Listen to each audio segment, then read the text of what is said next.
Hello everybody. I'm doing this video especially for the Cross Pennsylvania Adventure Trail enthusiasts, or people that are thinking about maybe taking the ride across the state of Pennsylvania. Just got back after a 7-day trip and wanted to summarize the trip a little bit. This video is going to be a little longer because I want to summarize the trip, go over what we were riding, what we took with us, what we didn't need, what we did need, and the overall experience. So number one, we left last Saturday, I'm sorry, on June 15th, and we traveled Saturday, Sunday, all the way through until returning Friday. We left from the Scranton, Pennsylvania area in the northeast, took the what's considered to be the northern CPAT route across the state.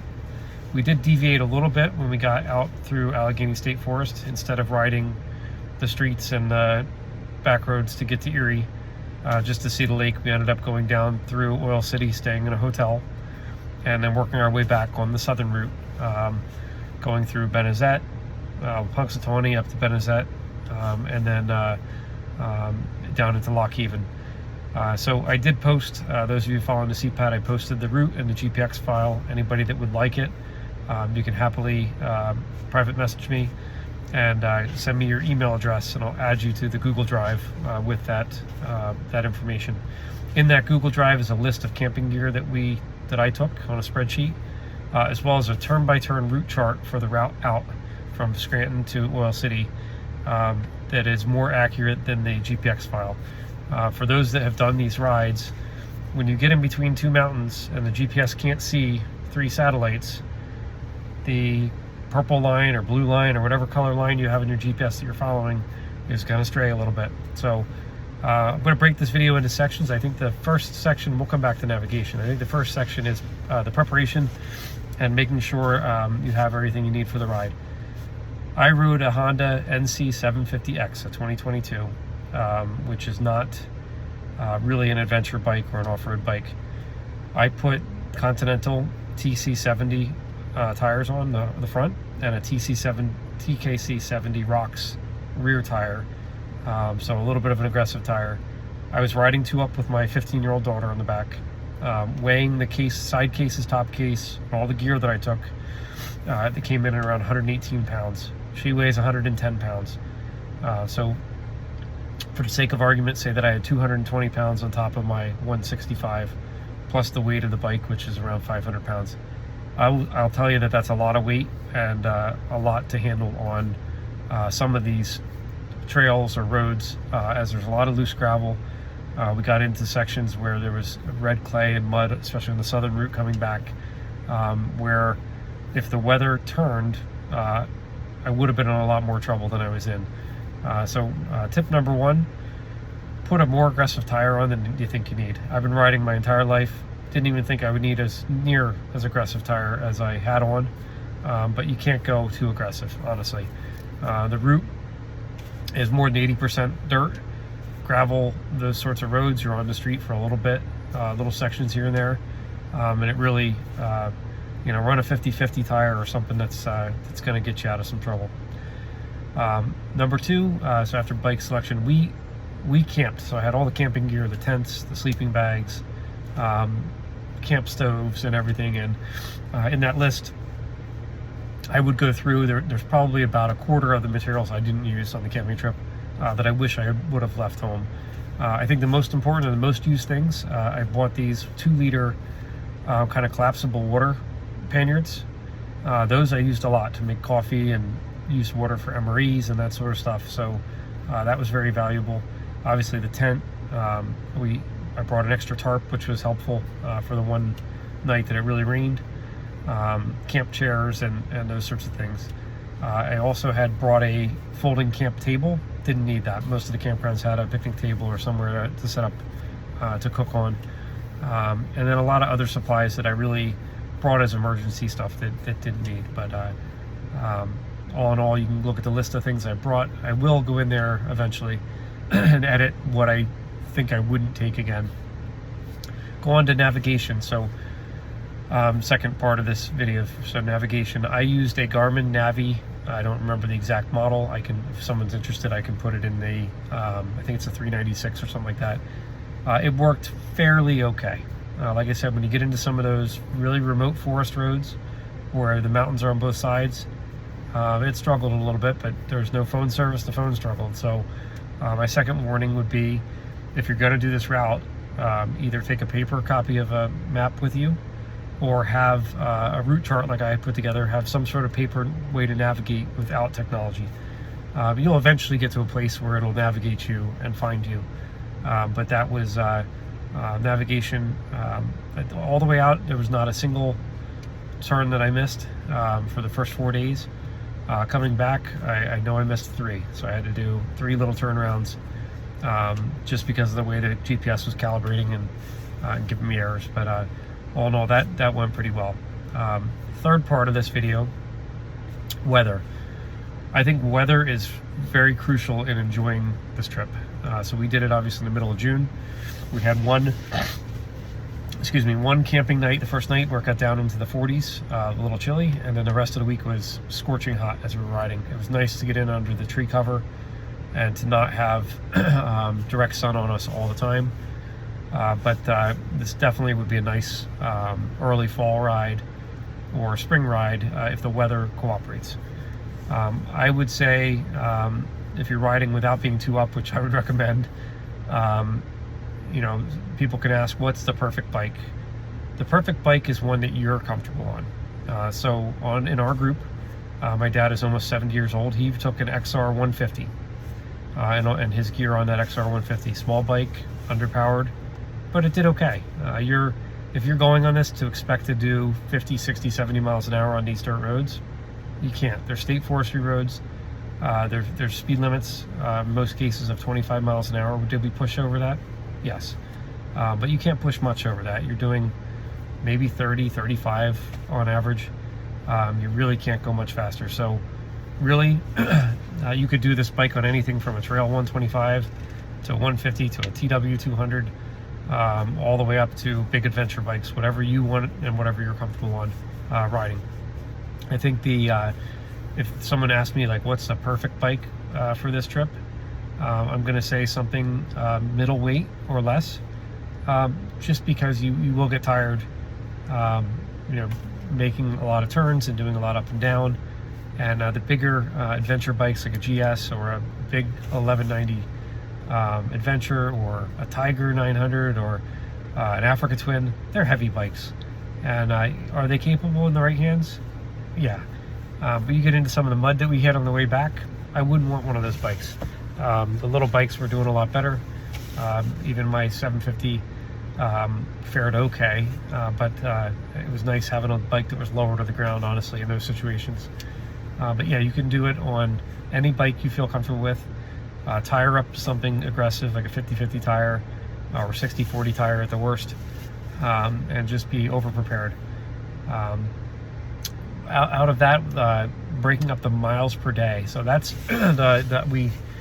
I'd like to say I guessed pretty good on the route out. So the route out, you know, using a lot of previous folks like Mike and his wife and others that have posted on here of their adventures, we spaced it out. So in that GPX file, you'll see a couple camping spots. We did day 1 from Scranton out to LaPorte, stayed at a beautiful campground in LaPorte.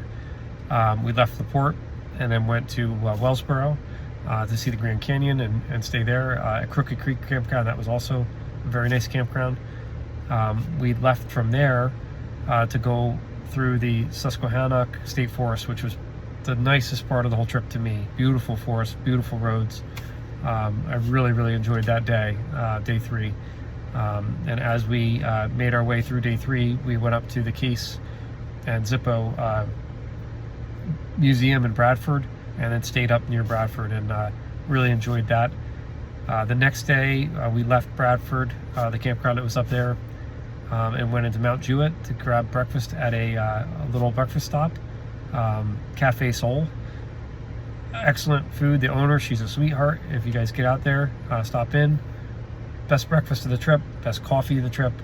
Cute little town, right next to Kinsua Bridge, which was a great time going to Kinsua Bridge and going out on that and seeing the sights with that. We then left Kinsua and rode through the Allegheny National Forest, which was supposed to be this beautiful forest and great roads. And honestly, those were the most chewed up on the trip. Large, when I talk large, like number 4 gravel, number 2 gravel, loose everywhere. That tore my tire up pretty good. I had lots of slits and cuts in between the tread, on the tread, with the extra weight and having the heavy bike. But that was not as enjoyable through that Allegheny Forest out to below Oil City, where we stayed at a Holiday Inn. On the route, that 4th night, we stayed at a Holiday Inn below Oil City. And the reason I picked that, there's a Honda and Kawasaki dealer right next to the hotel. And I figured as we worked our way out there, if anybody had any mechanical problems that we had to patch together, at least we would have a dealership that we could stop at, have a hotel with an awning, and be able to do some work if we needed to get the bikes back in tip-top shape before heading back east. Luckily, we didn't have any mechanical issues on the trip. Like I said, we had 2 Honda NC 750s, or one NC 750, one NC 700, which was my brother's. Mine's a 2022, his is a 2014. We had a 2024 XR 150 that my father was riding. His friend John was riding a brand new KLX 300. That was a beautiful bike as well. That's a great bike for one person riding. Very capable. That was the most capable bike on the whole, out of the whole group. And then his friend Pete was on a V-Strom 650, which probably is not a good choice for this ride. Pete did great, but those bikes are very top heavy. And when we got into some of the tougher stuff, he had some challenges and really worked to get that bike through. You can do it. You can do it on anything really that you want to ride. I'd be tempted to do sections of it on a 125, like a Monkey or a Trail 125. I think it'd be enjoyable because you can't go very fast anyway. Yeah, very, very fun. But lessons learned, I think, limit your gear as much as possible. You know, like I said, I had 2 up riding. I still had too much gear. I could have gone a lot lighter, and I should have. You know, that's you know, lesson learned. I did carry extra fuel, an extra MSR bottle, 750 liter bottle. Didn't end up using it, but until the last day, just to save some time and to use it up. But it's something that I still would bring, because there's long sections like that Susquehannock Forest. You're 55 miles straight with not seeing anybody. So if someone in your group, God forbid, dumps their bike and gas leaks out, or something happens where you have a fuel line split or something where you need to get fuel into the bike, you need to be able to try to get that the remainder of that way to get yourself out of there, because there's not really help that's going to be coming and helping you. I think there's a lot that I probably could cover for hours on this ride, and hopefully this will help some people. Like I said, I can share the GPX file, share the lessons learned. I'm happy to answer any questions if you guys message me about the ride. Great restaurants. That's what I would say about Pennsylvania. Everywhere we stopped, there were nice people, great food, good drinks, and just very friendly places to eat on the way, and just beautiful sights. You know, you get up through Wellsboro, the Grand Canyon, you get into Lock Haven with Heiner View State Park, you get into some of these areas where you're up real high and you see these great views. It was just beautiful. And then, like I said, Susquehannock, I think I'm pronouncing that right, State Forest, you go through, it's like being in 3 different forests. You start in an eastern looking maple trees and that sort of thing. You're in that for about 20 miles, and you have 10 miles of pine forest, which smells like pine solve, and it was beautiful.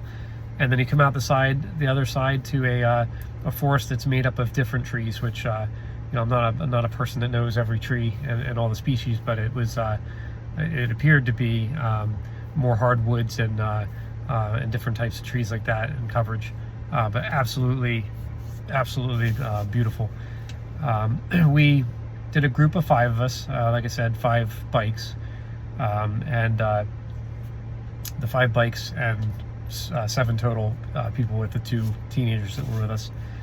We camped most of the nights, hoteled 2 nights. If I was to do it again, I think the camping was fine, a little hot, but there's some neat little motels and hotels along the way that are $100 a night. I'd be tempted to try to do it and just stay at those motels and save the weight of all the camping gear that you have to bring. I think that makes it would have made it a lot more enjoyable from that standpoint.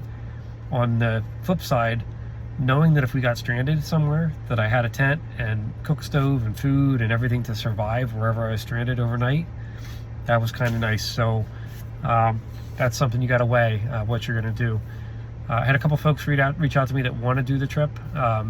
There is a group of guys from the Poconos that want to do it, and be happy to link you up with them. One's going to be riding a Honda 300L, and then I don't know what the other bikes are, but they're looking to do it later this summer. And they were trying to do it, I think it's 6 days, going out and coming back.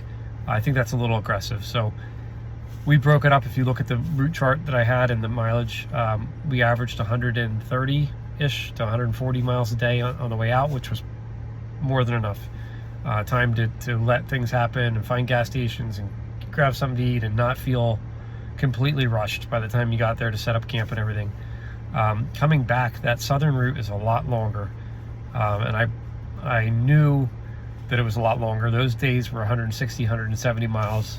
What I would do differently there, I would break those up. I would ride over it from Oil City into Punxsutawney, stay there maybe for a night, then go to Benazet, and then from there go up to Wellsboro, and then from Wellsboro go down into Lock Haven. I would break that up into the same, like into 4 days or so, to not be rushed, because those southern route trails, one section you'll see on my route chart was a brown BDR X route, were more challenging. Were they extremely hard? No, but they were more challenging. If I didn't have a passenger and all the gear, no sweat. But I've been riding my entire life. For someone that's not very experienced, maybe mid-experience or lower, if the conditions are good, you're going to be fine. The biggest thing and the hardest thing to get used to is the loose gravel is miserable. They were rolling and servicing roads, and once they were rolled, butter, they were great. But as they're tilling them up and leaving them open to do road maintenance, those were hairy. And then, one trail after Benazet, heading over on that route, we went through crazy mud holes where my license plate was underwater. You just couldn't get around them. You had to go through, throwing mud everywhere, and it was a blast. But doing it on that bike that I have, that NC 750 with the small 17-inch front tire, not advisable. Definitely would have been better served to be on a Tenere 700 or something like that with a bigger front tire and a little more capable bike, I guess. But still, we made it. It was fun. But I hope you guys enjoy this video. I hope it's helpful for some of the folks that want to do the CPAT, Cross Pennsylvania Adventure Trail, or the southern routes back. I think you could pick and do sections of it at a time. You don't have to do it all in one shot. I think I want to go do that Susquehannock section from Wellsboro out into Bradford again in the fall. Maybe just stay in Wellsboro, ride that section out, stay near Bradford, and ride it back, because that was really enjoyable to me. And there's just a lot to explore and a lot of good things in this state, and it was a lot of fun. So that would be my encouragement. I think it's on a scale of 1 to 10 on how hard the trip was, it's maybe a 3 or 4. But if the weather turned and you had rain, I'm telling you, that red clay in the western PA, slippery stuff when that gets wet. So that's one thing. If the weather had turned and it would have been raining, we would have bypassed and just taken streets and regular roads to get in between the destinations, because some of those trails with that red clay would not be very passable. So that's just my warning, is make sure the weather is pretty good. But that's with anything, right? But all in all, great trip. Like I said, anybody that has questions, please feel free to reach out. Happy to answer any questions about the ride, your equipment, tools that we brought, anything like that. Like I said, I'll add whoever wants to be added. If they send me your email address, I'll add you to the Google Drive folder I have with all the information in it. And happy to help, and really enjoyable. I know my daughter will remember this trip for a long time. Highlights for me: the Case Museum and Zippo Museum. Lots of history as you walk through, and the pride that they take making lighters and knives in the U.S. Great people up there. And then the Kinslow Bridge, that was something on my bucket list for a long time to see that. Very impressive. And then, Benezet, to see the elk. We didn't see the elk herds because it was too hot, but to go see that area, see the elk visitor center, and the campground, Riverside campground that was there, and that's a beautiful area where time stands still. A nice little general store, Benezet Inn, a nice place to go grab a beer and some food, and it just felt like you were going back in time, and very enjoyable and relaxing. I will say that. But yeah, set your own pace. I would choose the bike you ride very carefully and make sure you're very comfortable on it. And like I said, don't get talked out of going with a less aggressive tire. I would change. Tires are not that expensive. Personally, doing that route, every time I would do that route, I would throw a new set of tires on front and back and have the extra tread and confidence to ride. We did just over 1,000 miles total in the loop, and I had brand new tires, and I'm glad I did, because by the time I got back, they're not looking brand new anymore. They're really chewed up, especially the rear carrying that much weight. It was a great family trip. Bringing 2 new members along with our family, and a lot of fun. And like I said, anybody has questions, feel free to reach out, and enjoy. Safe travels. Keep the rubber side down.